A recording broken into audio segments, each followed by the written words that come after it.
Hola Mariela. Hola Maruja. Bienvenida al ciclo Maestras, que es un ciclo que hacemos con Lucía Pano, Marina Hurber y yo, que conformamos Bosquejos. Somos un grupo que nos llamamos así, Bosquejos. Me encanta, las conozco. Y hacemos este ciclo hace ya 2 años y algo para poder... nació porque queríamos encontrar material sobre maestras de teatro, de actuación, yo qué sé, y no encontramos mucho, la verdad, y como no había mucho, decidimos crearlo de alguna forma, haciendo estas entrevistas en principio. Y bueno, el Rojas nos apoyó y aquí estamos. Espectacular. Bueno, ¿qué cosas de tu formación permanecen y cuáles abandonaste? Yo tuve una formación bastante autodidacta en muchas cosas. Yo me formé como actriz y si bien mi actividad principal es dirigir y escribir, podría decirte que yo aprendí a dirigir y escribir dirigiendo y escribiendo. Y recién después empecé a formarme en la especificidad de la dirección y la dramaturgia. Podría decirte que hice el camino inverso, que entré por la actuación, entonces todo fue muy intuitivo, muy de la prueba y el error. Y la formación vino después, la cosa más académica o más teórica, ¿no? Uh-huh. Entonces, ¿qué permanece todo? Porque me hice haciendo. Claro. Es como la forma, de hecho, como profe, para mí es muy importante la praxis antes que lo conceptual, como que siempre arranco por el hacer y después pensamos lo que hacemos. Ok. ¿Y desarrollás un método personal o enseñás como te enseñaron a vos? No enseño como me enseñaron a mí, en principio porque soy bastante huérfana, o sea, no me asumo como discípula de nadie, entonces no es que tengo un método aprendido. Y porque todo lo que aprendí está muy teñido de la diversidad.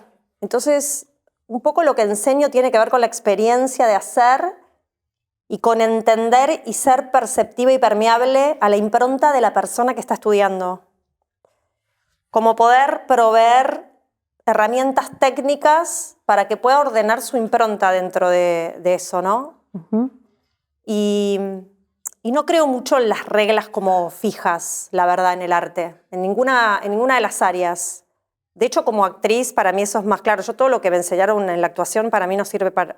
Polémico, pero no sirve para nada.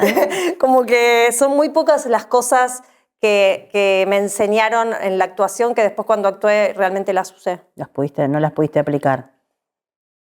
No. No. ¿Pensás No. que porque no había mucha praxis lo que dijiste Pienso antes? que porque venimos de una formación, que eso cambió, muy atravesada por ideas muy estructuradas y porque mucha gente enseñaba sin haber actuado y sin actuar. Entonces, cuando vos enseñás algo que no haces, es muy difícil entenderlo de verdad. Claro. Es muy difícil enseñar a actuar si no actuás. Y para mí hubo toda una generación de profesores que no actuaban, que enseñaban a actuar. Claro. Y para mí, para enseñar algo hay que hacerlo. No hay mucha vuelta. No puedes enseñar algo que no haces, que no forma parte de tu vida, de tu experiencia, que no probaste, que no te equivocaste. Algo sobre lo que no tenés una búsqueda real. Claro. Te quedás atrás de la realidad. ¿Cuándo arrancás a dar clases? Muy joven, porque fui siempre muy mandada. Lo que pasa es que fue un proceso. Yo empecé dando clases de expresión corporal. O sea, chequeemos por qué, pero empecé por ahí, quizás porque me formé en la danza desde chica y tenía un poco esa impronta. Después seguí con la actuación y después seguí con la dirección y con la creación, en realidad, con la creación escénica. Y después, bueno, me especialicé más en la dirección. De hecho, soy profe de dirección y puesta en escena y dramaturgia, ¿no? Sí. Específicamente. ¿Y qué es la dramaturgia para vos? Para mí la dramaturgia es literatura, es escribir, es ficción, tiene que ver con contar historias, con manifestar mundos, con construir dispositivos. Es la posibilidad de crear algo nuevo. Es la hermanita pobre de la literatura también, porque somos como el último orejón siempre del tarro. Siempre me acuerdo que una vez me contaron que para una formación muy importante que había, decían, no, los dramaturgos no los tomamos. ¿no? Como algo de eso. Pero sobre todo es una disciplina, ¿no? Es un trabajo. Es un trabajo. Por sobre todas las cosas. Y vos vinculás, hablas de lo de la creación, sí. ¿no? Que dijiste antes. ¿Cómo es esta enseñanza de la creación? O sea, de aunar dramaturgia con puesta en escena y también supongo que actuación en un punto, pero bueno, por ahí queda en otro lado. ¿Cómo pensás eso? ¿Cómo decís, bueno, voy a armar así mi taller? En los talleres de creación, por ejemplo, ahora concretamente están en funciones del taller montaje que di último. Yo trabajo con premisas concretas. Primero elijo un tema, ¿no? Por ejemplo, te voy a dar un ejemplo didáctico. En este último montaje el tema era futuro utópico, futuro distópico. Y a partir de ese tema puntual despliego una serie de textos no teatrales. Y a partir de esos textos teatrales y de ese disparador, pido consignas muy concretas a los estudiantes para que generen trabajos a partir de esas premisas llenos de límites, ¿no? En donde tienen que tener un tiempo determinado, una propuesta estética, una relación con el espacio. Lo muestran y así trabajo sobre diferentes premisas durante un tiempo y después sobre todo ese material empiezo a construir un espectáculo. Claro, siempre termina con un montaje. Los talleres de creación, sí, montaje, sí. Claro. Después, obviamente, cuando doy clases de dramaturgia, no, trabajo sobre... Ya es un trabajo más de escritorio, porque hay diferentes maneras de construir dramaturgia. Yo trabajo, por un lado, en el escritorio, digamos, escribiendo, y por otro lado también hago obras, trabajé mucho en lo pedagógico, creando obras a partir del trabajo en los ensayos. Son dos formas muy diferentes de construir dramaturgia. Estar solita con tu alma sentada ahí, con tu mundo, que con 20 pibes o 10 actores o 3, creando a partir de lo que pasa en el espacio, ¿no? En la escena. Uh-huh. Ahí la actuación adquiere una condición así dramatúrgica en un punto, ¿no? Claro. De hecho, muchos actores no escriben y sin embargo escriben, sin saberlo. ¿Cómo pensás la escritura dramática en relación a la puesta? ¿Estás pensando el montaje cuando escribís? Bueno, acá entra algo interesante que es que cómo yo llegué a la dramaturgia, ¿no? Yo entré por la actuación, después empecé a hacer espectáculos para actuarlos, porque desde chica dije, si yo no me propicio espacios de trabajo, nadie me va a llamar. Digo, ¿por qué me van a llamar? Digo, no hay ningún motivo para que lo hagan. Y cuando empecé a escribir y a dirigir para actuar, me di cuenta que había algo de esa totalidad que yo necesitaba ver de afuera, que era por ahí, ¿no? Como que me flasheaba. Entonces yo escribí siempre para dirigir. O sea, durante muchos años yo no concebía la posibilidad de escribir para no dirigir. O sea, mi única pulsión de escribir era dirigir. Después con los años me profesionalicé mucho y lo transformé en un oficio y ahora por ahí escribo, no sé, por ejemplo, con el teatro comercial pasa mucho, que escribo teatro comercial que yo no dirijo. Uh-huh. No sé, como que lo asocio en lo que es mi líbido y mi deseo, lo asocio 100% porque siempre que escribí por absoluto deseo fue porque después lo iba a dirigir. Claro. Nunca escribí algo si no me pagaban por hacerlo, si no era porque sabía que lo iba a dirigir. ¿Cómo pensás esto de pensar el montaje cuando escribís, cuando das las clases, por ejemplo, de dramaturgia? Viste que hay como una bajada como clásica de que no hay que poner ningún signo, ninguna marcación de puesta en los textos. ¿Qué pensás de esto? Yo pido que no pidan. No, yo en general... Cada caso es particular, pero hay algunas cosas generales que pasan. Muchas veces cuando los estudiantes ponen marcaciones de puesta porque no están resolviendo algo en el texto, que lo quieren resolver diciéndole digamos, lo que suele pasar es eso, ¿no? En general es muy poco probable que un texto tenga una marcación de puesta porque eso realmente potencia el texto. Generalmente es como... Son recursos a los que se apela porque no estás encontrando una manera más inteligente y orgánica de resolver el problema. Uh-huh. Por eso, en general, yo pido que no pongan marcaciones de puesta, porque aparte, el texto, yo creo que el terreno del texto es un terreno que nada tiene que ver con el de la puesta. Son dos terrenos diferentes, que en un momento dialogan, pero son terrenos diferentes. Entonces, me parece un poco ansioso anticiparse a la jugada.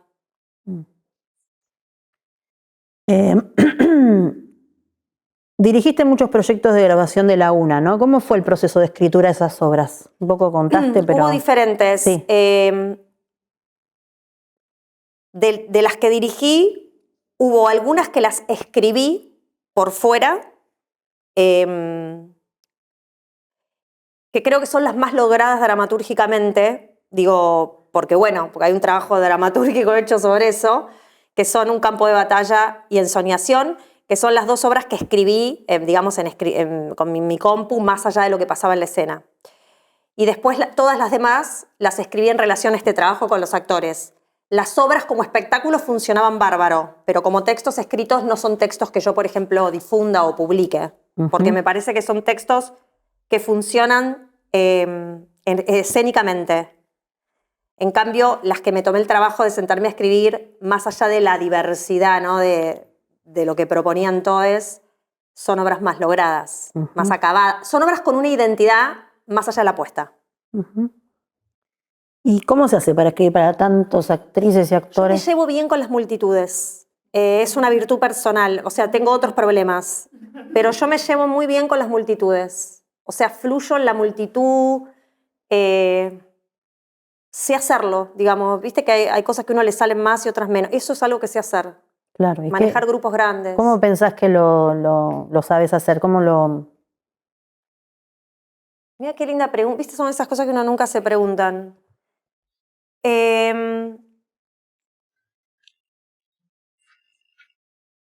Mira, el otro día un colega, Andrés Vinetti, me dijo, que estamos haciendo juntos este montaje, me dijo, Mariel, tenés que hacer un documental sobre cómo dirigís, me digo. Y le digo, ¿por qué? Porque vos tenés...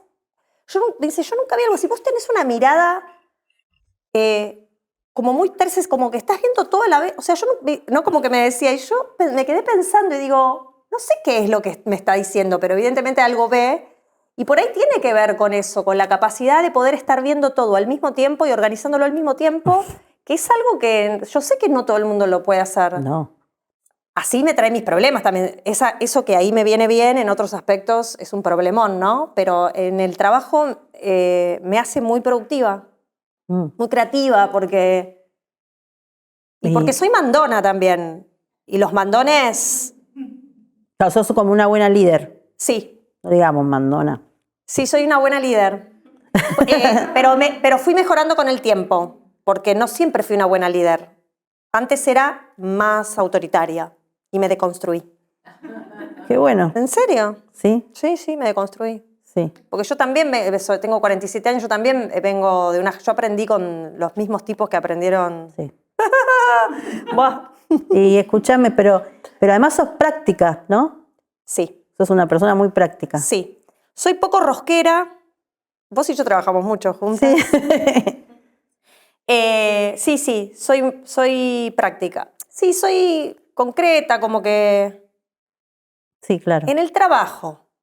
Sí. Estamos hablando de... Viste que la gente en el trabajo a veces es genial porque ahí mete todo lo que después le sale mal en otros aspectos. Bueno, pero estamos... No, sí, en el trabajo soy muy práctica, muy concreta. No me enrosco. Tengo muy claro que lo que hago no... que es un privilegio, que no estoy operando bebés a cielo abierto, ni mucho menos. Como que no tengo la rosca de lo que estoy haciendo es re importante y todo eso que también, ¿viste? Me conecto mucho con lo lúdico. Es re divertido lo que hago. Sí. Me divierte, ¿no?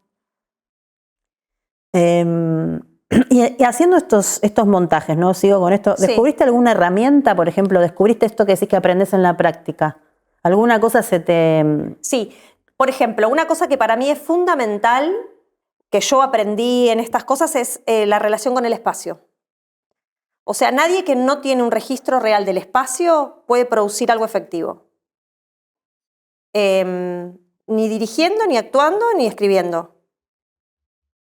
Claro. O sea, la condición de lo que el espacio provee a nivel dramático es algo de lo que hay que ser consciente y tomar decisiones sobre eso. Si lo pasás por alto o no lo registrás o lo das por sentado, se va a volver en un problema. O sea, es tomar lo que tenés, hacer la dramaturgia en el espacio. O tomar una decisión sobre el espacio. Digo, como no dar por sentado los espacios. Claro.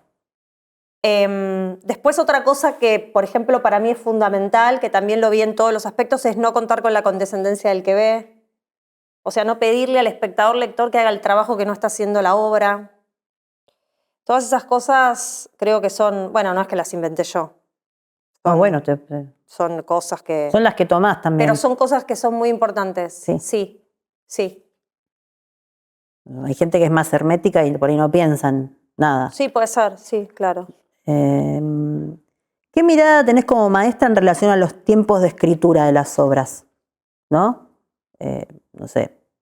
¿Hay diferencias? ¿Preferís que escriban rápido? No, yo creo que primero no puedo abstraerme de esto que te voy a decir para responder la pregunta. Yo creo que estamos en un momento de absoluta crisis con el tiempo.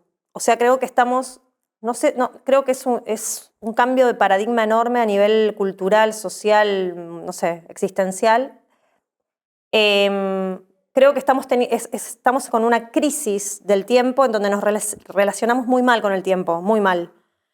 Que bueno, obviamente eso tiene que ver con este neoliberalismo, este mundo, cómo se ha configurado este mundo hiperconectado, hiperproductivo,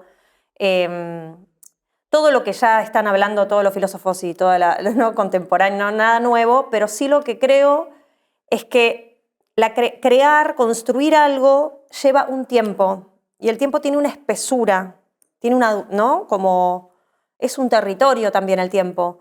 Y yo creo que estamos bancándonos muy poco la idea de ser en el tiempo, ¿no? Entonces, a priori yo creo en los procesos, no tanto en estandarizar, hay que escribir, ¿no? Obviamente que, bueno, qué sé yo, a mí profesionalmente a veces me dicen, hay que escribir, no sé, me contratan para que escriba algo y me dan un tiempo, eso lo entiendo. Pero en términos formativos, me parece que hay que bancarse los procesos. Es el gran desafío, no estar todo el tiempo pensando en los resultados, no estar todo el tiempo queriendo que nos guste todo lo que hacemos. Me parece que es un gran desafío y que desde la formación hay que realmente incentivarlo. Romper la idea del gusto, empezar a relacionarnos con los intereses. Promover personas con intereses y no... digamos, obsesionadas con gustar o con hacer cosas que funcionen, ¿no? Cuando uno tiene intereses, bueno, me parece que ahí, y los intereses además tienen algo que está bueno, que es que cambian, son materia viva, ¿no? El gusto tiene un techo bajísimo, arrasa con todo. Y me parece que como profesoras, docentes, es muy importante entender eso. Yo, por ejemplo, en las primeras clases a los estudiantes les hago leer filosofía, para que piensen desde qué lugar van a hacer lo que hacen. No me interesa que lean sobre dramaturgias y después... ¿Me explico? Sí, sí. Que piensen algunas cuestiones más existenciales de cómo ven el mundo, cómo perciben y desde qué lugar van a hacer lo que hacen. Digo, porque después, de acuerdo a cómo te parás y desde qué lugar son las cosas que legitimás, los relatos que reproducís. Y esto, tal vez en el privado es más fácil, pero en la educación formal, viste, tenemos que poner nota, tiene que terminar con un... ¿Cómo lo planteas? Como para darle, ¿no? Las instancias de evaluación. Mira, yo antes de que empiece el año reúno a todos los estudiantes y les digo, para aprobar esta materia tiene que pasar esto. Les digo, en general esas cosas no tienen que ver tanto con el contenido, sino con las instancias por las que tienen que pasar. Bueno, estos trabajos los tenés que presentar, como lo que tiene que pasar académicamente para aprobar. Y eso yo lo respeto.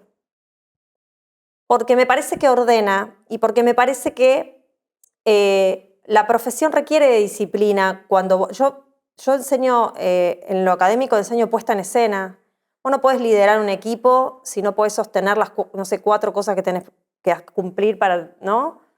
Entonces, en eso soy bastante maestra ciruela, pero copada, gaucha, buena onda, pero no la dejo pasar, porque después si no... Quiero que la formación se parezca a la realidad, ¿viste? Eso de formar gente que está como en una nube, como en Narnia, y después salís y y te tenés que buscar un laburo, porque, ¿me entendés lo que te digo? O sea, quiero que la formación se parezca lo más posible a la realidad, para que después dirijan, que lo entiendan que es un trabajo, que no es lo mismo si haces que si no haces, si llegas tarde, si llegas temprano, no es lo mismo. ¿Cómo es para vos la relación entre el arte y el trabajo? O sea, ¿a qué llamas arte, a qué trabajo? Está buenísimo. Por ahí se juntan. Se juntan un montón porque yo trabajo de esto, es mi laburo. Yo tengo la posibilidad de elegir, no sé cómo sería no poder elegir, que eso también, ¿viste? Porque hablar también desde el privilegio de algunas cosas es fácil. Por eso, ante todo, es un trabajo. Y las personas necesitamos laburar. Qué sé yo, hay gente que, no sé, es ginecóloga, y otros que son albañiles y otros que escriben obras de teatro, ¿no? No tengo una mirada como de que los artistas son especiales, ni mucho menos. Sí, lo que creo es que no es lo mismo el arte que el entretenimiento, digamos. Para mí es importante lo que digo, cómo lo digo. Siento que tengo cosas para decir y que eso es lo que me mueve. Bueno, Alcoyana, qué felicidad que eso que me mueve coincide con lo que me da de comer. Podría no serlo. Yo sí sé cuáles son mis límites. Yo he dicho que no a cosas porque ideológicamente no estaba de acuerdo. Como que para mí no es lo mismo decir algo en lo que creo que algo que no estoy de acuerdo o algo que... como que estamos manipulando una narrativa siempre. Y bueno, ahí entra la conciencia de cada uno de qué está dispuesto a ceder y qué no. Y para mí el arte es transformador, sobre todo. Por eso lo separo del entretenimiento. Después puede ser entretenido, ¿por qué no? Pero no necesariamente tiene que ser ni lindo ni entretenido. Y eso lo defiendo. El arte no necesariamente tiene que estar hecho para gustarle a nadie. Entonces, en ese sentido hay diferencias. Es importante producir cosas que no tengan como única finalidad lo comercial, además, ¿no? Respecto a esto, ¿pensás en la transmisión del oficio de la educación para el trabajo, digamos? Esto un poco lo venís diciendo igual para mí. Sí. Sí, yo creo en la enseñanza, en la capacidad de aprender. Yo aprendí mucho. Yo, por ejemplo, a mi primer profesora de teatro, Laura Bove, yo aprendí la disciplina de ella. Yo no sé si no hubiese estudiado con ella, si yo sería tan disciplinada. La verdad que no sé, no estoy segura. Me lo enseñó. Me da risa porque a mí me tocó Tritec. Bueno. Entonces yo, viste, eso lo aprendí también. ¿Qué sé yo? Sí. ¿Qué tiene que tener una consigna para funcionar? ¿Inventás ejercicios? Montón.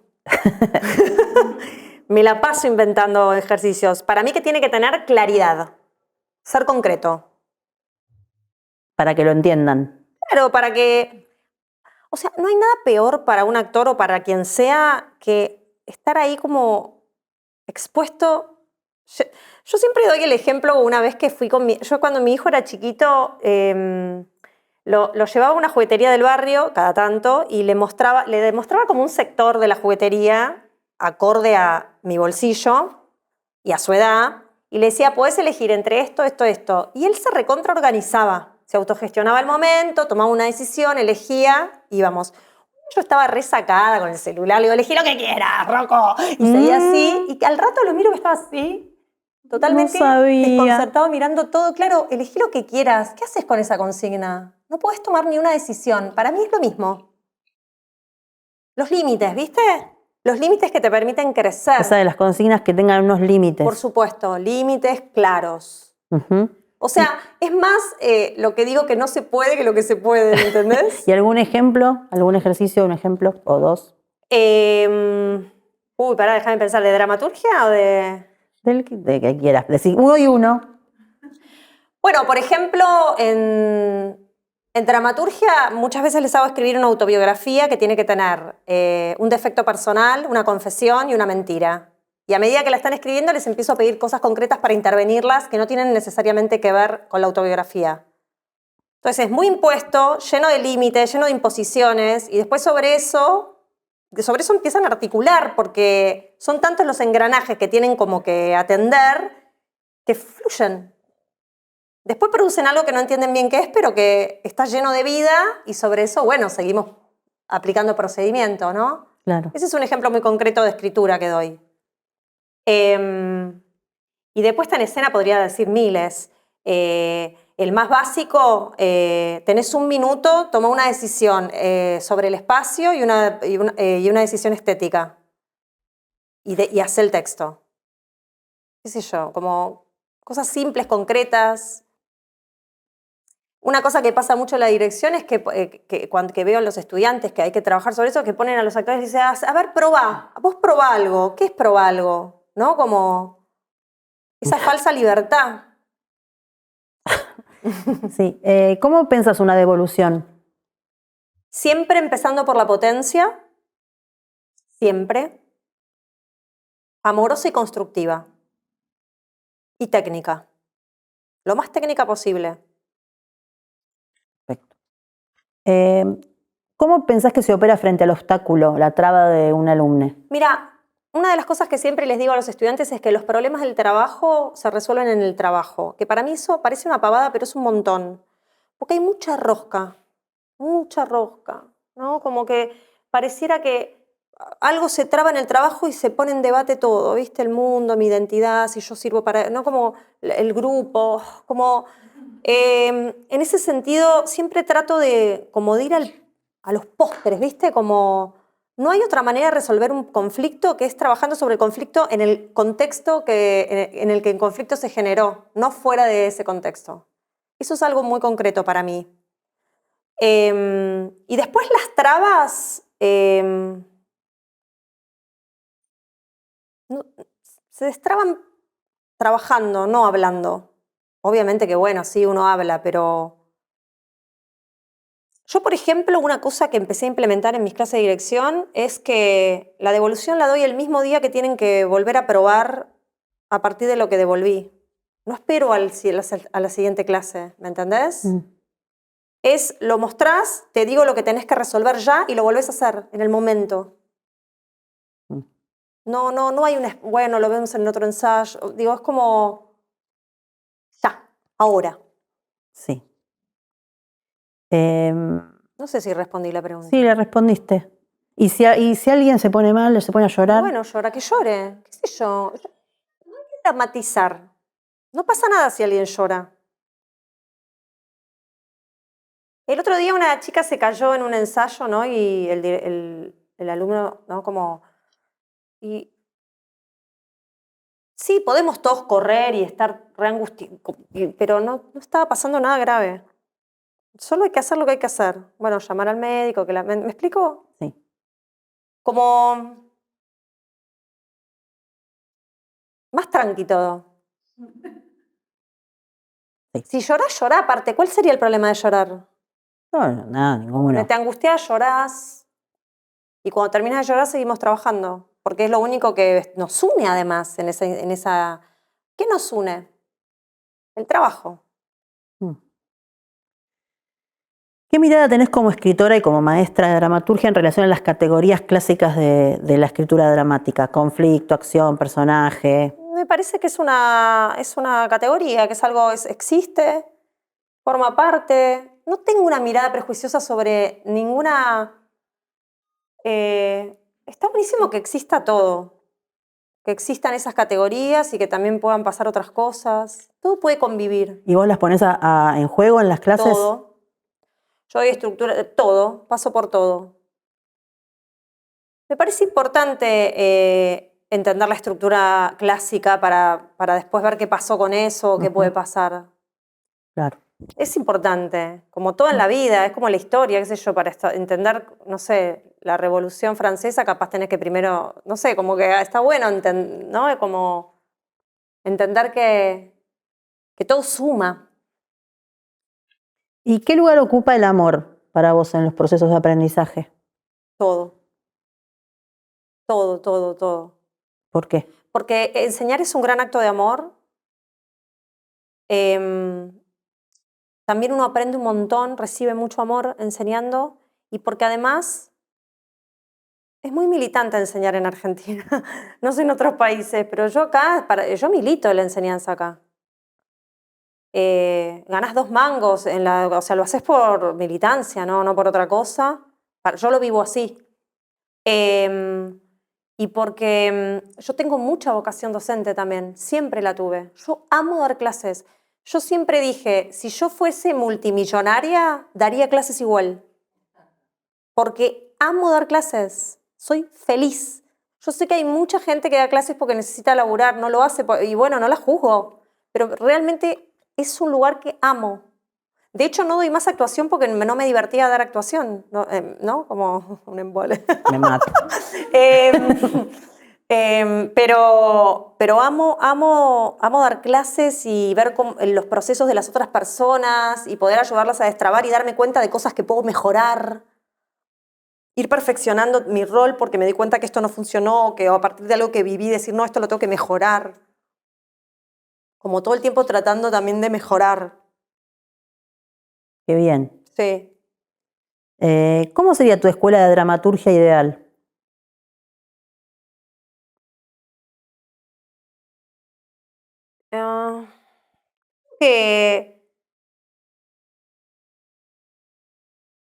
Que una en donde también haya actores y directores y se pueda ir probando cosas.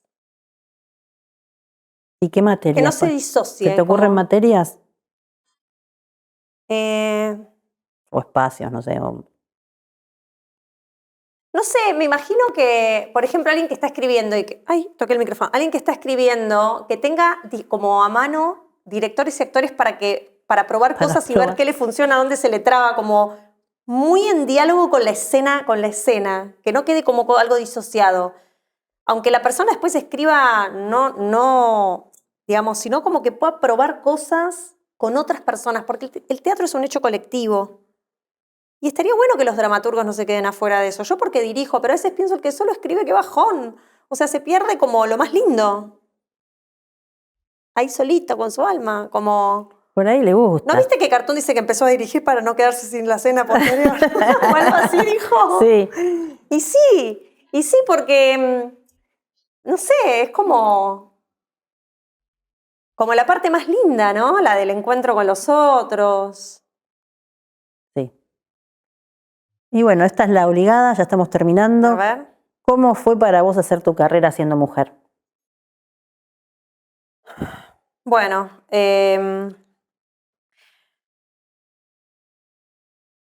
pausa dramática. Y bueno, siempre fui muy combativa. Eso fue algo que, no sé, lo tuve siempre adentro. Nunca me sentí cómoda con el lugar de la mujer como algo como lo otro, entonces siempre lo combatí. Cambió mucho todo, pero yo cuando era más joven todo era muy patriarcal. Y bueno, yo siempre me rebelé a eso. De hecho, ahora no, pero yo me acuerdo cuando estrené Mujeres en el Baño, la primera versión, en el 2009, es una obra que fue muy exitosa, pero también por lo criticada que fue, no solo porque... Y a mí me trataban como era la época en donde si te decían feminista te estaban bardeando, ¿no? Como ahora, ¿no? Loca. Y yo, claro, fui catalogada como la mata machos, ¿viste? Como la... Y bueno, nada, qué sé yo, siempre me coloqué en ese lugar a propósito, digo, a conciencia de rebelde en un punto. Ya después no hizo falta, porque empezás a crecer y bueno, te posicionás de otra manera en el sentido de que el mundo empieza a cambiar y ya no estás tan sola. Yo me sentí bastante sola en algún momento. Cuando se hablaba del cupo, colegas, bueno, vos lo sabés, lo hemos vivido juntas, que nos bardeaban por tener esa posición. Esa posición. Que hoy por ahí piensan como nosotras, pero que hace 15 años, 20 no. Y nos bardeaban porque decíamos, che, el cupo, que ahora ni siquiera quiero el cupo, o sea, ya el cupo me queda corto. Quiero todo. ¿Me explico? Ahora quiero todo. Así que ya ni siquiera el cupo. De hecho, hecho, nosotras en algún momento cuestionamos que haya un concurso solo para mujeres, ¿te acordás? Sí, sí. Porque ya ahora quiero todo. Sí, sí, ahí. Pero en aquel entonces, cuando todo era impensado, hablar del cupo te trataban... Yo quiero llegar a los lugares por mi capacidad y no por ser mujer. Tipo, bueno, todo eso lo tuvimos que militar nosotras, las cuarentonas, casi 50, y bueno, nuestras compañeras más grandes me imagino que también lo hemos tenido que militar, porque no estaba dado. No, no Ahora está. a ninguna colega se le ocurriría decir algo así. No. Entonces fue... Bueno, yo lo usé para crear, porque empecé a hacer unas obras donde las mujeres menstruaban por la boca, no sé. O sea, empecé a canalizar todo y un poco lo usé a favor. Pero me comí varios garrones. Nosotras que crecimos bastante juntas lo sabemos. Que hemos tenido que fumarnos varias pipas. Sí. Pero bueno, lo hicimos. Sí. Y acá estamos. Acá estamos. Gracias. Te quiero. Bueno, esto siempre termina con una epiloguista, discípule, querida alumna. Hoy viene Vale Toyo, que te va a hacer un... ¿Vas a cantar, Vale? Te va a cantar un tema.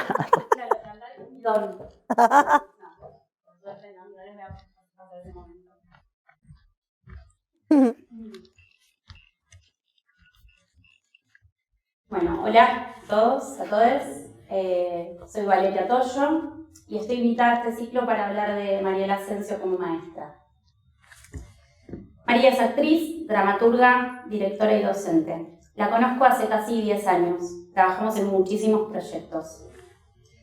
Puedo empezar diciendo, aceptando, que me cuesta separar la persona de la maestra del artista.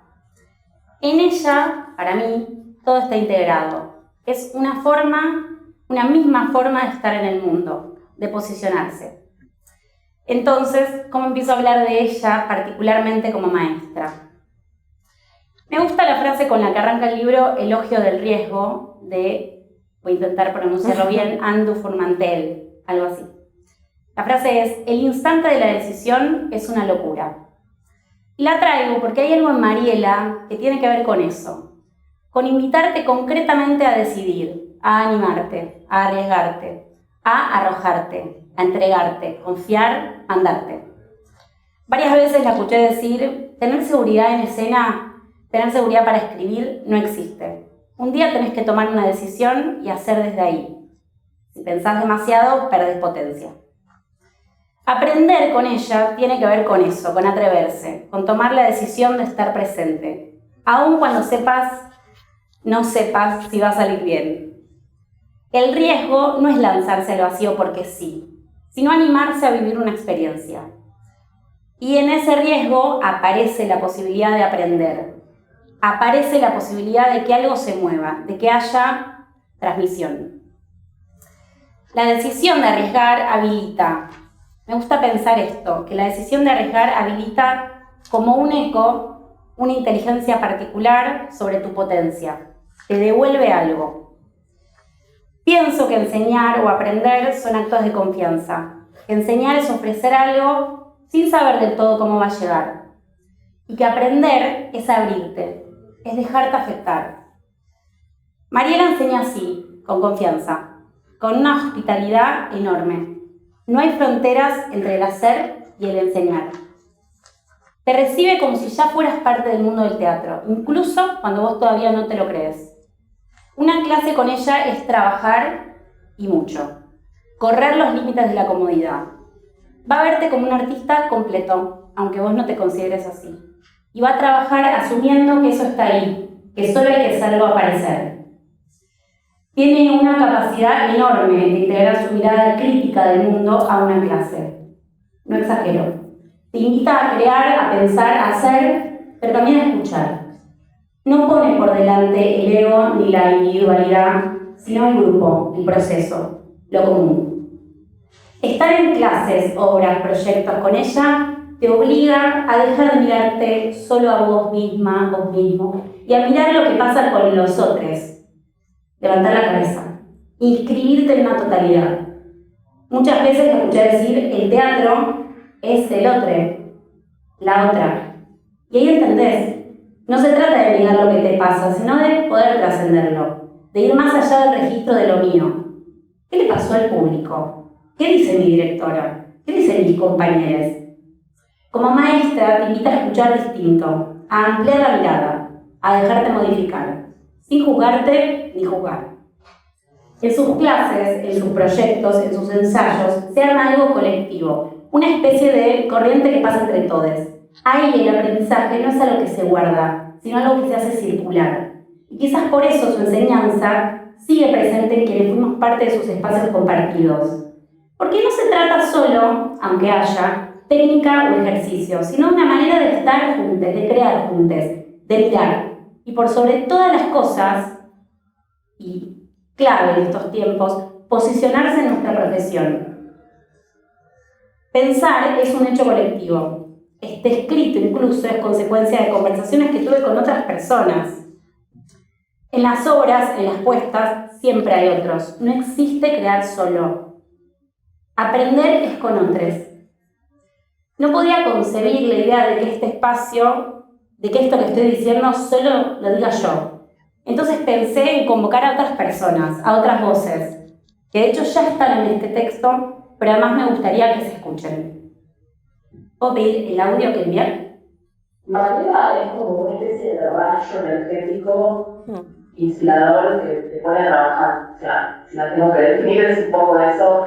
María para mí, como docente y como persona diría, es muy energizada, con ganas, hambre de hacer constantemente. Es intensa, es creativa, es luminosa, es entregada. Una capacidad intuitiva, un termómetro para identificar lo que está latiendo ahí, que me parece una capacidad fantástica. Lo que más me queda es la importancia que Mariela le da al arrojo en escena. Y lo que tiene de particular su enseñanza es que busca potenciar el sello personal de cada uno y no reproducir una forma. Su mayor virtud, saber leer al grupo, la particularidad de cada grupo y a la vez de cada persona, darle el espacio que merece y saber potenciarlo, mientras que a la vez